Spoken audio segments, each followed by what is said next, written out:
everyone. Welcome back to another night of Taking Back Birth hosted by Children's Health Defence Canada. I'm Kristen Nagle, co-founder of Canadian Frontline Nurses, and I'm honored to be here. No baby yet on my end, possibly sometime next week. So we'll see what happens, and I should have some exciting stories to share. I'm honored to be here with Sheila Stubbs. She is the author of this book, Birthing the Easy Way, from someone who learned the hard way. So she's not only an author, but international speaker as well. And also joining me in my traditional birth companion course, which I think is amazing. So welcome, Sheila. Thanks for joining us today. Well, thank you for having me. Yeah. So this book, I loved it because I was like, oh my gosh, I just feel like I got to get such a sense of a little bit of not knowing you, but a bit of like your humor. And I was able to read it so fast. And I think anybody, going through the birthing world interested should definitely grab a copy of your book, just full of interesting facts and information, but just personal stories that were relatable. And I guess now this book was inspired by one of your births. I think you nicknamed your son the Toad. Was that? I think so. Yes. But I don't know if we want to just start with maybe just kind of your entryway into this world, which is a bit ago now. You have 6 beautiful children, so quite an experience in the whole birthing world. And yeah, I would love to just kind of start with your first birth story, and then we'll kind of go from there, because I think there's a lot that stems off of that first experience. Right. So with my first birth, I was one of these people, I want to have a natural childbirth. So I took not one, but 2 sets of classes to teach me everything I need to know to have a natural birth. Well, the first one I took was offered by the hospital, which I now realize was mostly grooming. This is what we're going to do to you. So so that you wouldn't be surprised when you get to the hospital. So I took another set. I went to the International Childbirth Education Association, took another full course, and they taught you a little more about how to be prepared in how to breathe through the contractions and how to have a good diet and other things like this that were more important, more prepared for we're all afraid with that first baby. What if I can't deal with the pain? So that gave me some tools for working with the pain. And I read every book that I could in our library, at the local library, every book that they had available about childbirth and having babies. But I was not prepared for, I guess, the way things went down and the way I was treated or kind of railroaded into things. So my labor started with my waters breaking in the middle of the night. And immediately we went to the hospital, as we'd been told.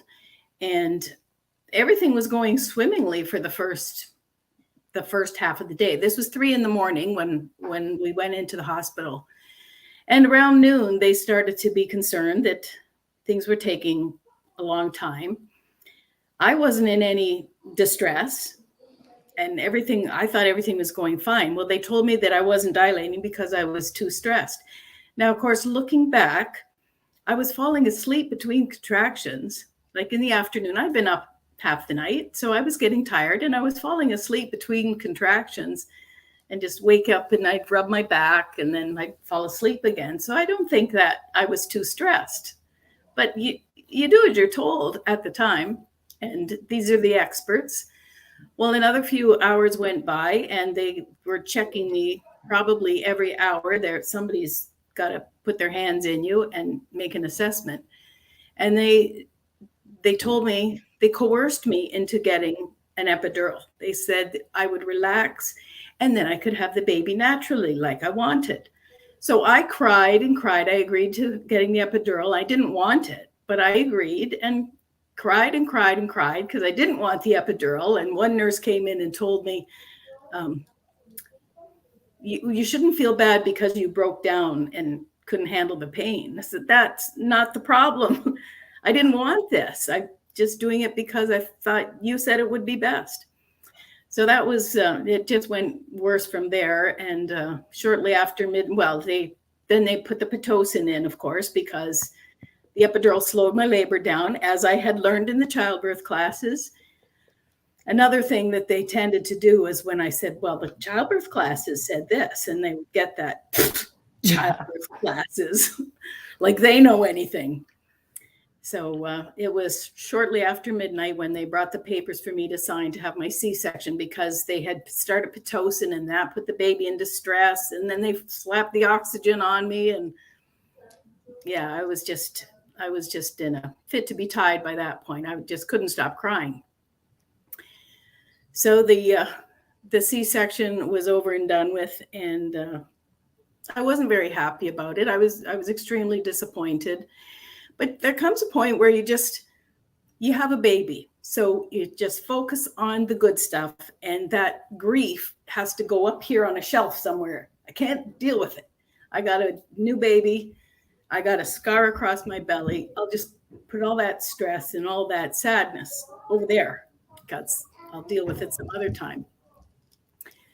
Well, I went to a La Leche League meeting, I think it was the next month or the month after, with my new baby, met another woman who also had a C-section and was not at all happy about her C-section.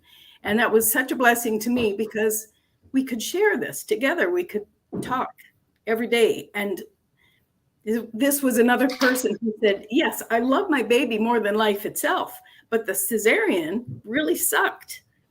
And it's really hard to separate that, because everyone thinks if you said you're unhappy about the birth, that means you're not happy about the baby. And that's totally different. I love my baby. I don't like how he got here. So that was my friend Terry, and was such a support. We were such a support for each other. Sometimes we'd call each other 10 times a day. What about this? Did they tell you that too? This kind of thing. So wonderful support for each other. I found at a La Leche League conference I went to that there was such a thing as midwives who would help you have a baby the natural way. And with my second baby, I hired a midwife. At this time, they were not quite legally recognized yet, and I had to pay out of pocket for it. That was okay with me. Well, I didn't mention that my baby was 8.5 pounds, and they said, well, that's too big for you. So I got the midwife. I stayed at home as long as I could in labor, because I had sort of frozen up at 6 centimeters with my first and just wouldn't dilate any further. So they said that was because this is how the doctors know that my baby was too big for my pelvis, because I just stopped progressing. So I stayed home until I was past that point with my next baby. And that baby was born vaginally, and he was 10 pounds, 1.5 ounces. And I came home the next morning thinking nothing happened. Nobody did anything. I went to the hospital. I pushed the baby out there, and I'm coming home now just a few hours later.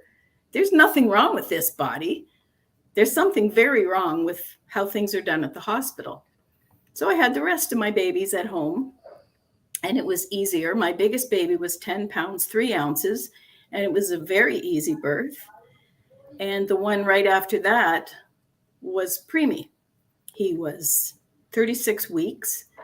And at that point, I thought, okay, well, this is maybe not a good idea. So I'm praying, Lord, should I be going to the hospital for this baby? And I felt like I heard, it's going to be okay. So I didn't know at the time, that's exactly how God speaks to you. It's in a whisper. It's like you feel it, not just hear it. And it was okay, because that baby was, he was only 5.5 pounds, and he arrived. I had a doctor on call, and the doctor was a bit late in getting there. So it was just me and my husband alone that had the baby together. And it turned out to be one of the sweetest, most romantic things we had ever done. At least that's how I felt. He was freaked out. He was really scared at the time. He was saying, what do I do? What do I do? What do I do? The whole time he was doing exactly what needed to be done. He got a towel and placed it over the baby to keep him warm. And there was really nothing else to do. And I started laughing my head off, because he was freaking out and the baby was peeing on me and screaming. So everything was wonderful. It was fine. And the kids heard me laughing and came in to see what's going on at 5 o'clock in the morning. And then they were going, like, running around, waking each other up, like, Mom had a baby, Mom had the baby. And I thought this was so nice because it was just my husband and me privately. And then it was our children that joined us. And then the doctor showed up later. And I thought, now this is in the right order. And this is how it's supposed to be. So I was just so excited about feeling this is how it's supposed to be, that I can't keep things inside. And I feel like I'm a better writer than I am a speaker, because I don't always think so fast on my feet. You know how you think, I wish I had said. Yeah. I'm better at writing things down if I can. And I was always that weirdo in school who enjoyed writing essays and things like that over other types of projects. Mm-hmm. Marilyn Moran, as we mentioned already, she had a big influence on me too. She had actually contacted me because she saw something, being a writer. I had written for a magazine called The Complete Mother magazine. And she had written to me and said, you might be interested in knowing something about an assisted birth, which I hadn't even really thought of. But I set up correspondence with her, and we were writing back and forth for a few years. This is the days before internet, of course. And we were writing back and forth to each other. And she was saying, you should write a book. You should write a book about your experience. And I finally wrote to her and said, well, I've started writing a book. And it was difficult, but she wrote back and said, well, I can't wait to read it because it'll be hilarious. And I thought, what do you mean? I'm writing a childbirth book. And then I realized that's what I'm doing wrong. I'm trying to write a childbirth book. Instead, she was just expecting me to write as I had in letters, full of jokes and humor and fun stuff. I thought, well, that's what I'm doing wrong. So I changed everything, and I just started writing a book about my story and talking as if in word, just like I might talk to somebody if we were sitting together and having a coffee. And that's when it became fun to write the book and to really share about what had gone on. And this is my story. Yeah, and I'll have to say it was very funny. And I remember sitting with like Billy Harrigan, who we're doing the course with, and I know you guys go way back as well. Just saying, I was like, I feel I just got to know Sheila a little bit more, and her sense of humor, and she's so hilarious. Like, we haven't even like spoken yet. I just like could get that through your writing. And the story we were sharing about your husband, when it was just the two of you and unassisted, and just the comparison of how you were just so in love with the process and being there with him and everything that was happening. You were just so relaxed and telling it. And he was like, the way you wrote it, you could feel him freaking out. And he's like, are you pushing? Don't be pushing. Don't you dare do this to me. And then everything was totally fine. And I loved, reading about it, I feel it's unfortunate for, your last birth, to have, there was a doctor present, because he was like, don't, your husband, don't do that to me again, alone. So we had someone there, and just, you were able to have that contrast of just the difference of what that was like, with being there, with just supported by your husband, knowing your body could handle this. Your kids were there. And then the last birth story was, having the doctor present, and then all of a sudden, baby's coming out, and he thinks he needs to get involved and, catch the baby, and then, cut the cord and all these things. And I just love how you're yelling at him, like how you're writing that, like, get out of here. Yeah. I slapped him, actually. Okay, you slapped him. That's yeah. Yeah. They were also talking, like, the difference. My husband and the doctor started talking about, I don't know, football games or something. Like, I wanted to slap him. Like, do you not see what I'm doing here? I'm giving birth here, and you're talking about sports. They're bored, right? So they're men. I've learned I don't talk if I'm at a birth. I just, no talking. Mm-hmm. Giving birth is pretty profound, and only the parents should be talking. Yes, and allow the process to unfold. And I think it's interesting for you. I think we have our birth stories the way they're needed to be, especially when we find ourselves in roles where we're able to share. So like yourself, you're able to write this book. And it was very interesting, all the experiences that you did have that you're able to share to people. And one of the things I know someone, I'm sure many people reached out to you, but one in particular you added in your book was Letters from Kay. And that was such a beautiful short chapter of this correspondence between you and this woman about the grief of the C-section. And myself working in neonatal intensive care unit, I remember having this conversation a lot with parents, mothers, about grieving the birthing process, grieving even the pregnancy, especially, when they were having, the microprems at 23, 27 weeks and, around there, like they never got to experience like really like being pregnant.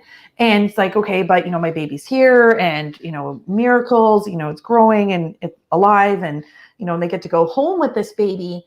But you're still left with that grief. And it's interesting because there's not really any space for women to discuss or share or, to be able to feel comfortable that you're allowed to have that grief over your pregnancy and your birthing experience. And I don't know if you want to kind of touch on that, like how important it is and that it is okay. And where you got support and what you did. Well, finding another woman who was also unhappy about her C-section, that made it a huge difference because we didn't judge each other. And there was times we just get on the phone and cry. Found out there was a woman in London who was hosting some VBAC meetings. And that was a place too, where we could talk about feelings. And that came out a lot. It wasn't just how to have a VBAC. It was feelings and what's the word I'm looking for? Like recognizing that this is normal and it's okay. And you're not a horrible mother because you didn't like how your baby got there. I also attended a few conferences, the International Cesarean International Cesarean Awareness Network. So I joined that, and there was a few conferences I went to. And one of the things I noticed in the conferences, they have them in a hotel, and there's always a room designated for reflection and people who write poems or people who do artwork or anything for you to express yourself. There's a whole room in a hotel room where we could put things on the wall, like pre-Facebook days, I suppose. We would post things on the literal wall, how we felt, what we missed. And one of the things that strikes me is we're told we're being selfish for not getting the birth we wanted. I'll cry when I say this, but all these stories are women saying, I didn't want this for my baby. I didn't want it for you. I wanted to be there when you were born. I didn't want to be unconscious. So it's not selfishness at all. It's what I want for my baby. I want my baby to meet me, not some stranger's hands. And that's very important. Mm-hmm. Important to the baby too. But it's important for the mom to step into that role on her own power. It changes everything. And yes, of course, we're very thankful that there are cesarean sections for those times we need it. But there's we were talking today with Billy about trauma, and that's the total loss of control you feel as things are going down south. Mm-hmm. You can't do anything about it, and you know where you end up. Like I said, we often just put that grief away because we can't deal with it. You have a baby to take care of. This is a whole new learning experience, and you just have to put it on the shelf, but it's still there. Mm-hmm. It's still back there. It doesn't go away until you deal with it. Mm-hmm. Yeah. And being able to talk and connect and being able to be in this place to share these stories with other women. That got me teary, hearing that too, because I heard that working unit, like, this mother's being selfish or, they're only thinking about themselves. And no, it's not, it's wanting, what is best for the baby as well, and being there for the baby, and being alert and awake and providing, that best experience for the baby, as well. It's a complete opposite. I think, as mothers, like, you are very selfless when, you're thinking about bringing in this being into the world.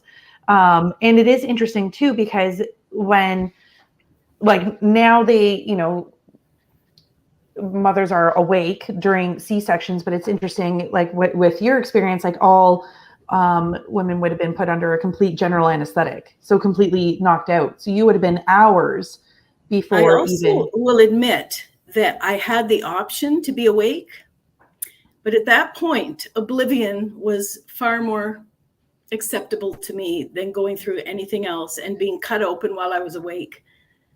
And I said to the doctor, it's up to you. He asked, would I prefer to be unconscious or awake? And I said, it's up to you.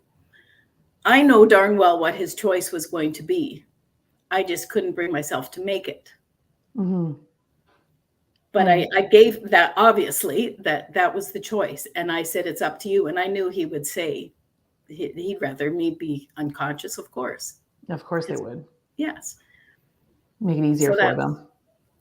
And then there's the guilt that goes with that. Mm-hmm. I'm a wimp. I should have stayed awake. Mm-hmm. My husband could have been there. Mm-hmm. But at that point, like you said, just with how things were like going, it was like, escape. Yes, exactly. Because it was, so far from what you had wanted. Which I think, brings, there's a book that you referenced that is on my reading list is Silent Knife. By Nancy Weiner, I believe. Yes. And she states some like really fascinating facts around C-sections, just the rise in it. And like we said, there shouldn't be any shame or guilt, and it's there when necessary, but it's just how much it's been normalized and pushed. Like I think in Brazil, it's 80% C-section rate. It's something outrageous. And I think in most hospitals now, it's 30%, if not 50%. It's at least 1 in every 3 women. Yes. So, and I've often asked people that about C-sections. I said, well, what do you think the rate should be? We know that some people need C-section. What do you think? What number, what percentage of women do you think cannot deliver their baby without surgery? And people stop and think like they've never considered that before. Well, it's 1 in every 3. So did 1 in every 3 women die before the last century? No. Mm-hmm.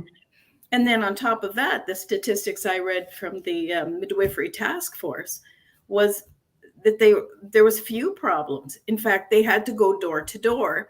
Starting in Toronto, they went door to door to convince people to go to the hospital for their births. They didn't want to. What would I have to go to the hospital for? I've had 4 babies at home. What do I need the hospital for? Yeah, I'm in the comfort of my home. Thank you very much.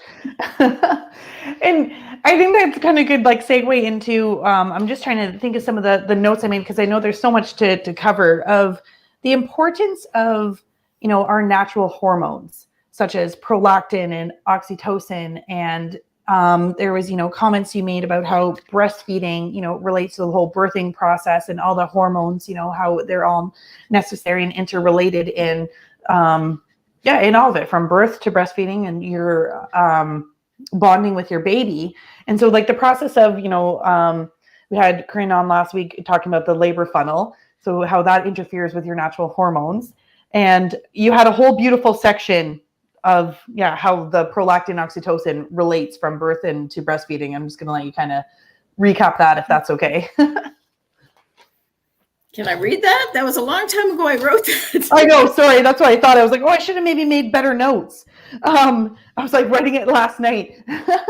But I think it was just, I think we take for granted of how our body, our natural responses, are there for a reason.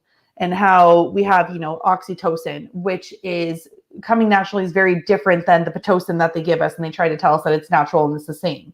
And just oxytocin is when it's natural for us, it provides us, with that whole loving hormone, with, you know, the endorphins that come in and help with the pain. Because that's something I want to talk about too, because you talk about a lot in your book, is maybe we can move into the pain. Like, you know, that's a big fear that women have, is like, well, what do I do with the pain? Like, birth is painful. I don't know if I can handle that. I don't know if I can experience that. And in a section of yours, I think Marilyn Moran talks about this, how I wrote down words like, you know, birth as a climax, it's pleasurable, ecstasy, like there's orgasm. And I think those are words that we do not associate with birth. Absolutely. And I think women should know that. I had no idea that it was anything but extremely painful. And you always wonder about, what will I do for pain control? And it's so, of course, we also grow up in front of television sets that always show a woman is instantly too stupid to know how to breathe without people reminding her. And she's in extreme pain and she puffs nonstop. I mean, any normal person is going to pass out if they breathe like that. But it comes very slowly, most of the time, of course. It comes on slowly and gradually, so you can handle it. And gradually gets worse. And when you get to the point that you think you can't handle it, that's because it's just about over. So you just need some support and people who love you and are loving on you, because that makes a huge difference too. They don't love you a whole lot in the hospitals, I find. No, it's just a process, really. just another number in and out. And I think that's important for people to know, because I know that was, you know, my mindset with my first boys, you know, like, oh, you don't get a medal for, you know, going through natural birth. Like, there's no medals given out. Like, why put yourself through that when there's, you know, things that we can do now? But you miss out on, you know, hiking that summit, right? Like, you know, like how painful that can be to get to the top of that summit, you know, ending a marathon and beyond, and just that feeling of accomplishment and what you experience afterwards, which I don't know firsthand yet, but I'm hoping I'm going to find out soon. I did it all by myself. Yes. And I didn't need anybody to hold my hand through this. I did it by myself. A wonderful feeling after VBAC is coming home and thinking, like, they didn't do anything. I went to the hospital, but there was nothing there that they did. I didn't have any drugs. I didn't have anybody telling me what to do or where I was allowed to go or anywhere. And it was just sort of shocking to me to think, well, it was 24 hours ago. I left this house in this car, and now I'm coming back with the baby in my arms.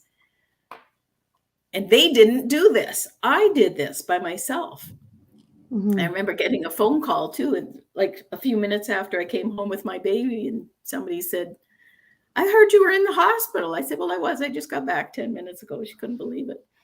But to be on my feet, another thing I couldn't do after the C-section, you know, to be up and on my feet, and to be able to bend down and hug my toddler, who I was away from home for the first time ever. And that was hard on both of us too. But I didn't have to do that again. And I was thankful to the Leche League too, because going to the Leche League meetings and learning about breastfeeding, and most of it is listen to your baby.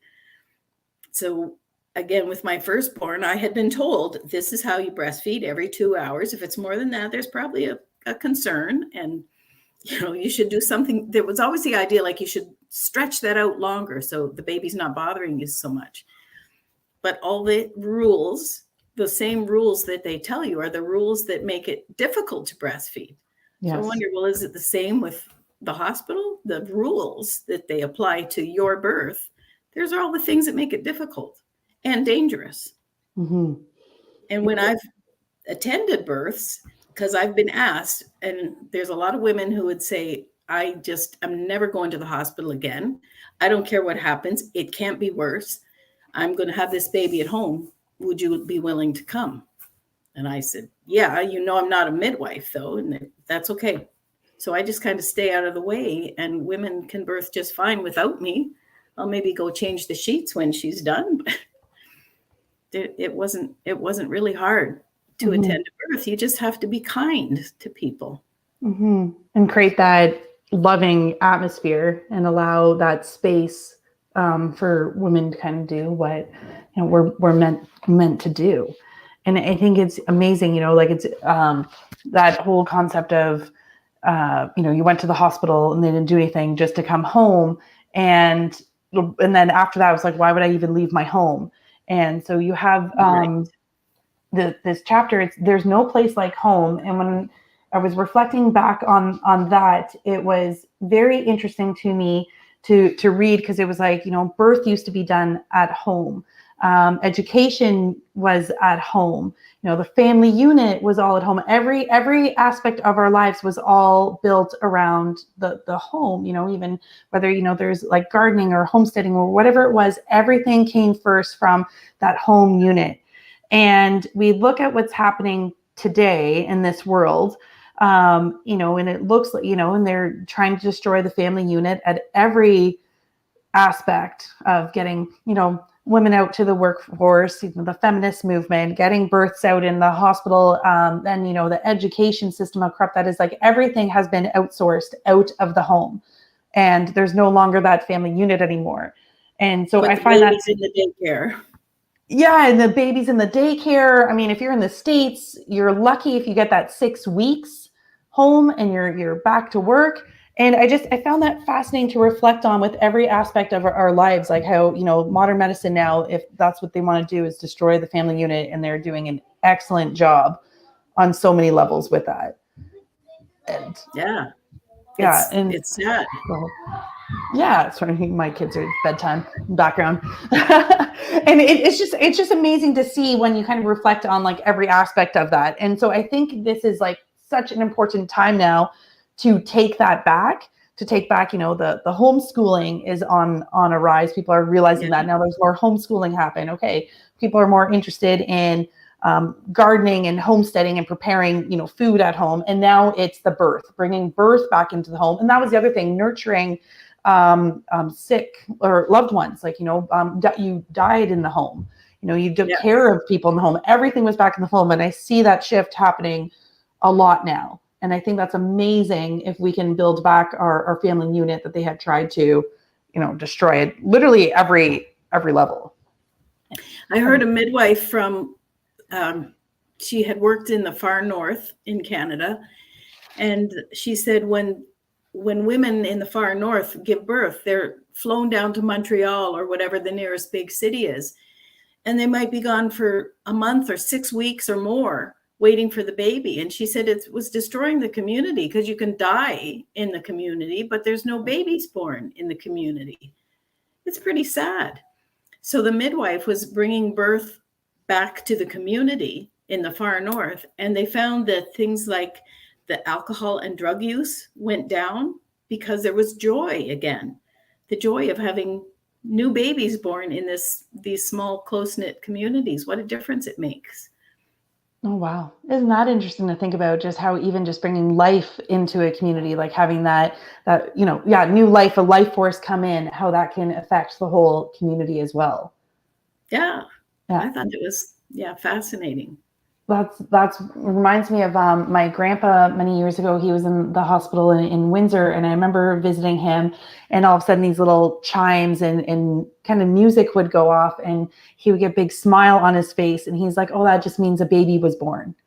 And every time that happened, he would just kind of light up and be excited to hear that, knowing, at his end of life, he got to hear that celebration of new life coming into the world. And you could see what even that did to him in the hospital. So it is amazing. This whole cycle of life is very important to be around.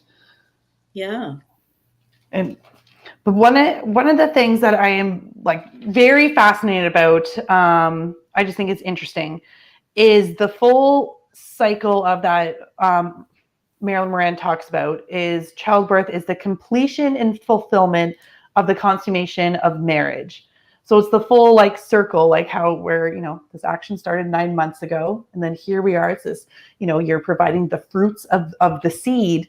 And I don't know if you want to touch on that, if you can explain it more in depth. I just found it so fascinating, and just I never thought about birth, how it can affect the marriage in a positive and negative way as well.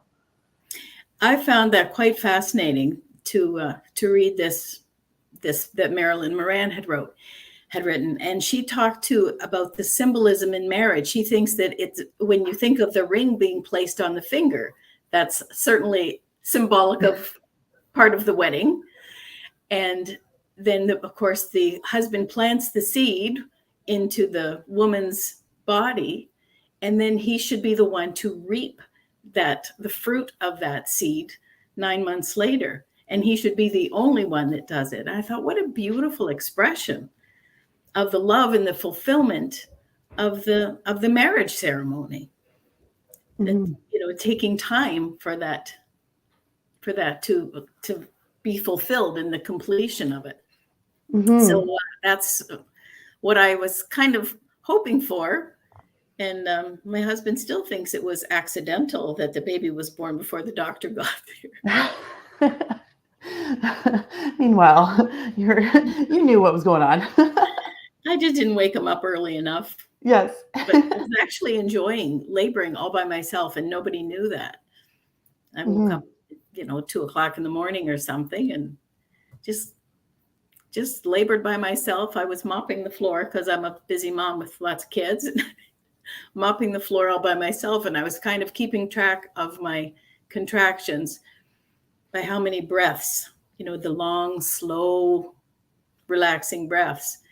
And when they were lasting several breaths per contraction, I thought, I think this baby's going to be born pretty soon. Mm-hmm. So I woke him up and I said, you're going to have to go downstairs and get some receiving blankets and get the baby clothes, and it's all labeled. It's on the top shelf. And we had to start a load of laundry. I said, the baby's going to be born today. So he was kind of freaked out. Mm-hmm. And then we called the doctor, but he was a bit late. Baby was born without him. And the doctor was wonderful too. He just laughed when he saw me walking around, and I had cut the cord myself. That was the first time that I cut my own baby's cord, which was dangling between my knees as I walked around the house. And he said, do they not let you sit down and rest in this house? You're like, no, there's too many things to do. He just was there to fill out the paperwork afterwards. It was nice. Beautiful. Yeah. And I think that's so interesting about just, that whole idea of the completion of, the relationship. And then on the flip side of that was like, we never ask, how the man is feeling at birth in the hospital, when all of a sudden, they're placed at the head of the bed, with their wife or the mother. And then there's like another man between, her legs, and what that does. So we never, and this was the first time I think that I've ever read it or come across of it was in your book, of like what that might do to the man, like that experience in birth. Yeah. There's no studies on it. It was just one of those things that you get thinking about, like the different, and the dynamics of, you've been in labor for 17 hours and some pretty little nurse comes in, and I'm a sweaty mess and crying and all this kind of stuff. I mean, I don't really like that. Who needs that kind of competition? It just makes me feel worse. This cute little nurse coming in, all perky and fresh faced and perfumed. Yeah. But then, and my husband, I mean, if he's there and the doctor's between my legs and he passed gas, my husband's embarrassed. We should all just be able to take this in stride. And the doctors, I mean, they're used to that, but it's a lot different if it's just your husband there than when you're a bunch of strangers, when you're passing gas or passing something else that you don't really want to pass in front of strangers. Mm-hmm. I remember when I was young, my mother telling me that you don't care when you're in labor, you don't care who's in the room. And I said, I disagree with that. I think you care very much, but you just feel like you can't do a thing about it. So you're sort of stuck with that embarrassment and shame, but you can't do anything about it. So you just put it away and pretend it's not there. Put it on the shelf with all the other things that you don't want to deal with or can't deal with at the time. That are maybe not acceptable to deal with or talk about. You're just supposed to accept and just be okay with. And Yeah. it's too bad. We should have I often say I would go and give birth in the hospital if they would leave me alone. Like, I'm right here. If we need anything, we'll call you. But could we please have privacy? Could we lock our door to our room, like a hotel room? But they don't let you. You know, No, and I think that was actually like when I was going back, I wrote it. You had written that question in the book, and I even wrote down, I was like, that's a good question. I wrote in the book, it was, why couldn't mothers deliver into husbands' hands and call the doctor if needed? If you're actually in the hospital, why couldn't you have this private space and call someone if there was, a need? Otherwise, allow the you're right process. there. Everything's you're right there. You need. You know that people are accessible, and allow things to unfold as they should, and not take up unnecessary time and resources. And I was like, why not? Yeah. That would be close to having a home birth. It's the privacy that you don't get. It's not a matter of, they put wallpaper in the room. I was in one of those rooms that was all tiled up to the ceiling, a little bit of wallpaper at the top. And that was supposed to be homey. Like, and the stainless steel cupboards and scary stuff in behind the glass. No, it's about privacy. Yes, that's like needed. We talked about this, I think, the last show. Just Corinne that I had on was saying how she got to witness her cat give birth at 9 years old. And that's what it was. Like, her cat like went into this private dark room that had her like privacy, and she, kind of asked permission. Is it okay if I come in? Asked her little cat, and she was, cat allowed her to come into her space. But it was about that, the privacy and comfort that we don't get at the hospital. It's like, I worked in that ICU, so I know, like, it was like, oh, they called us, we got to come in as a team. We just like, do a little knock as we barge right in, and there's nothing private about that atmosphere. And I think that kind of relates even into that fear, tension, pain cycle that you had talked about. Again, like, why we probably think that, birth is painful, because we're not in safe environments. Like, we're tense, and the tension adds to the pain, and the pain makes us more tense, and it's this never ending cycle that we get trapped in. And you're in a strange place, and you have to ask, may I do this? Or may I do that? I was really enjoying when I had my first home birth, and a doctor came to the house, and he was asking my permission if he could do things. Can I change here? Is it okay if I do this? And I thought, yeah, this is my house. I could say, no, you can't. Mm-hmm. Just that, putting the mother in charge, as it should be. I read a survey, some sort of a survey or something, and it was like, okay, so let's say here's this predicament where there's a woman who's in labor, and you've got a PhD there, and you've got a nurse, and you've got a granny, and who should be in charge when this woman is giving birth? Well, the answer is the woman who's giving birth. She'll tell you what she needs. Mm-hmm. And everyone's is there to support and help with what is needed. Mm-hmm. And I find that's one time too, where like, I am the head of the household when I'm giving birth, and I get to dictate, I need this, I need that, get away from me, or whatever it is that I need at that time. In my own home, I can do that, and I have that right to be the queen because the baby is coming, and you're at like way below. You're below the nurses who are below the doctors in the hospital. You're the problem we have to fix, and we're not qualified to do so. The medical condition. And it is interesting about, thinking about territory, right? Like you said, like, you go into the hospital, you're in someone else's space, you're in someone else's territory, and you end up on the bottom of the totem pole in terms of, the hierarchy and who's in control. But very different when you are in your home, you do have that sense of, but this is my home. And, that power that is instinctively there just in the space that we're in. And I think it's so fascinating how quickly we've been brainwashed. Not even quickly, I guess it's been over hundreds of years, but it seems like, just how impactful the brainwashing is that we need to go to the hospital when all the evidence is there that the hospital mortality rates are so much higher than home. And I don't know why we're told otherwise. Is this just another propaganda, just another control, just another lie to get us in there? Why do you think, because I know this was a kind of a big section, and like, why is the hospital mortality rates greater than home and we're not told this? We're told the opposite, and we believe it. I remember when people used to, I'd get in debates, and then when I used to believe home birth should be illegal, and I was like, but we're saving women. Like, women used to die, when they had babies, but it's worse. It absolutely shocked me when I got hold of the book that was written in I think it was 87 or 84. The women were fighting to get midwifery legalized, and the government put out a task force of a group of people, I forget how many now, and they were to do all the studies, find out what they could about the history of childbirth and the statistics. And it shocked me to read that in every province, there was 4 times the death rate in the hospital as there was at home. In every province, even in the little cities, the little towns in the north that didn't have any medical staff, they didn't have problems. And that was absolutely shocking to me, especially when the doctor said that the death rate, they blamed it on women not giving birth in hospitals.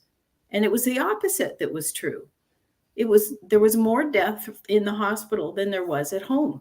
And generally, women weren't trained. They were just the neighbor lady who had 5 kids, and she would come and help you out when you were having a baby. And then when you were done having babies, maybe you'd go over or bring your baby along and help the next lady. It was just women helping women, supporting women.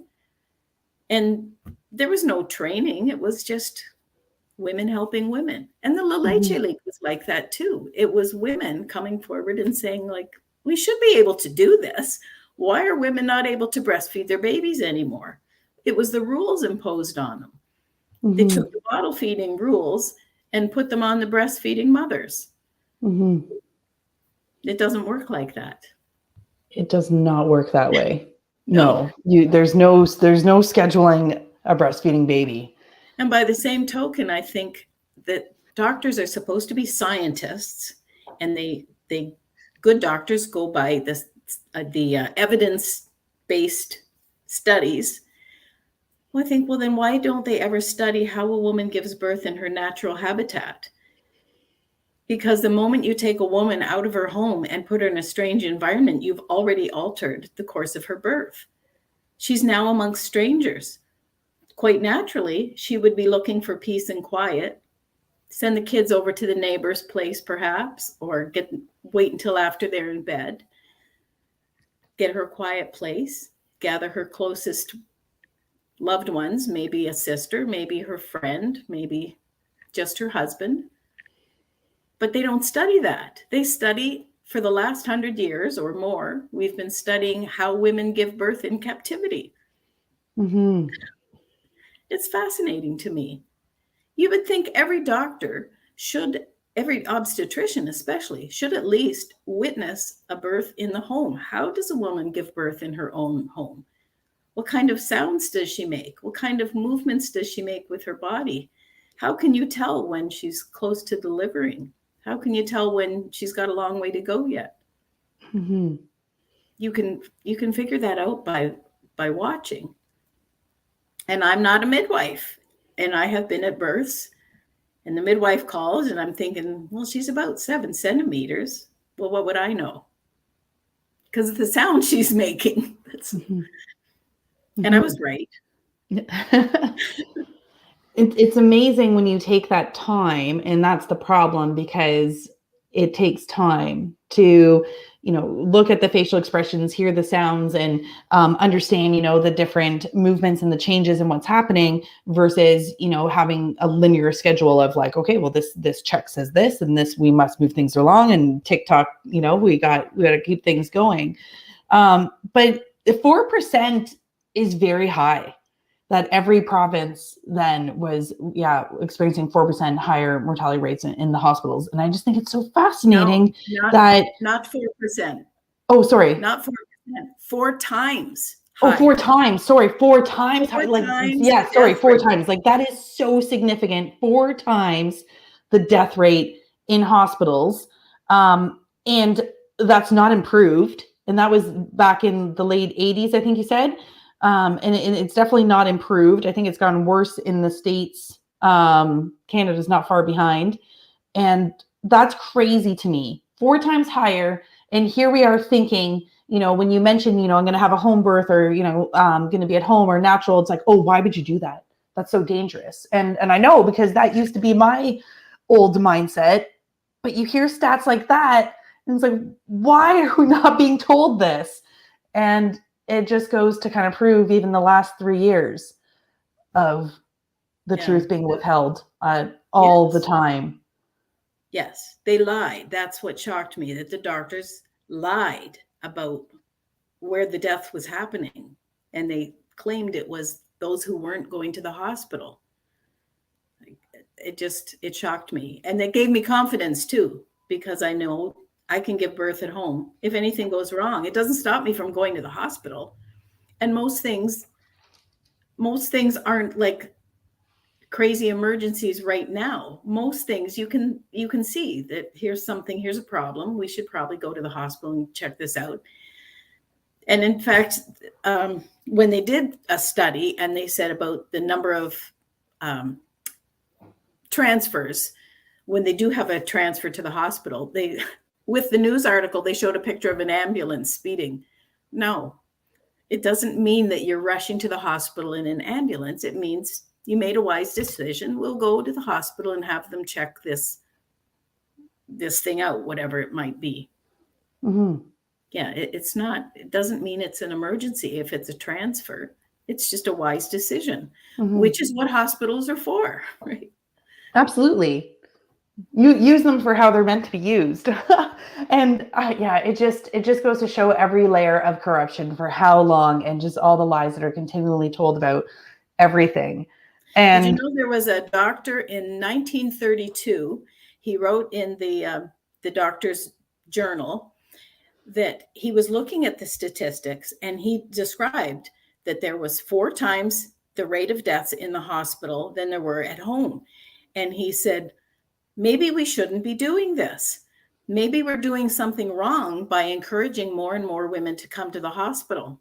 But he was ignored, obviously. And I found that pretty fascinating too, because he actually put that question out to all the doctors in Canada. Like, I'm a little concerned about this new trend toward giving birth in the hospital because the stats are terrible. Mm-hmm. And of course, he was shunned and discredited and just ignored, and things carried on because of money. They wanted those paychecks and control and not wanting to be wrong. And I think to kind of get close to wrap things up, I think, well, what can we do about it? How do we make change? And you had mentioned like the importance of the consumer, and that changes are made by us, by women, and the changes that have already been made in the hospital because of, women taking a stand and pushing back and making a difference, like how they used to, shave pubic hair every time they came in, and that was proving to cause more infections, or the enemas that were, you come in, you get the standard enema protocol, and a bunch of other things you had listed. But what are things that women can do now and feel empowered in their bodies and their birthing experience, and how can we make change moving forward? I think the best thing is women getting together. They used to call them quilting bees once upon a time. That's where all the talk about babies and sex and everything would happen, when women would get together with their quilting bees. In my home, I host meetings once a month for anybody who's interested in anything about birth. And I've been doing this for several years, partly because I felt like I'm going to burst if I don't share some of the stuff I've learned. But I have a partner, a woman who would work with me, and we would try to put something together. Sometimes we would have a topic to discuss, to share with other women. But there's a lot of women that we've helped over the years, women who have said, well, I was told I have to have a C-section. And we'd say, you don't have to. Or I have to be induced is another big one. You don't have to be induced. And just to support women and share with other women what we know and what we've learned. And if you don't know, learn from somebody else, but so I welcome anybody into my house once a month, third Thursday of the month. People gather at my place and we talk babies and birth and breastfeeding and parenting and whatever else turns our crank. Mm-hmm. It's very casual, we bring out some snacks or whatever. And sometimes I've been really happy to see people leave after midnight. But it usually means a really great discussion. Yes. That's what La Leche League was. Women getting together and helping and supporting each other. Yeah, this is a tough time, but here's what I found helps. Those kind of things. Women helping women. Mm-hmm. We're a powerful mass. We get together. It's funny how they like to keep us away from other women in so many ways. Isn't that interesting, though? How they found ways to do that. And we've gotten so busy thinking we need to do everything on our own that we've forgotten to take that time to actually connect and be together and share stories with other women. There was this one scene, I think I admitted before, but guilty pleasure, I had watched Outlander, I'll admit. But there's this one scene with a group of women. And they were, I think, dyeing clothes around this picnic table, a whole bunch of women, and they would just sing. And I don't think they were washing. I think it was dyeing clothes because there was something about like using urine to, I think, mix in the coloring. And but it was just such a brief moment, but it just made me think of that community of women working together. Here they were, doing this task, like using urine. It was a chore, but they sang songs and they were together and supported. And, they were going to continue doing all these other, chores and raising their kids together and everything else. But everything was community focused and together. And we've gone so far away from that. Let me share something with you. When I had little ones and my friend had little ones, we used to share chores.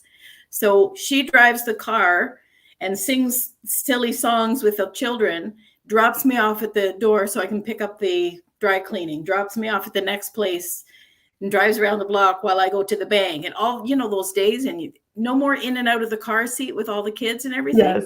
Yes. So one drives and then we'd switch and we'd take turns. And then the other one runs her errands and we would plan that in advance. Next Tuesday, we're running errands and we would get them all done and the kids had a blast and then we'd all go to the park. Like, who would have thought it? Running errands is such a pain in the neck when you've got little ones.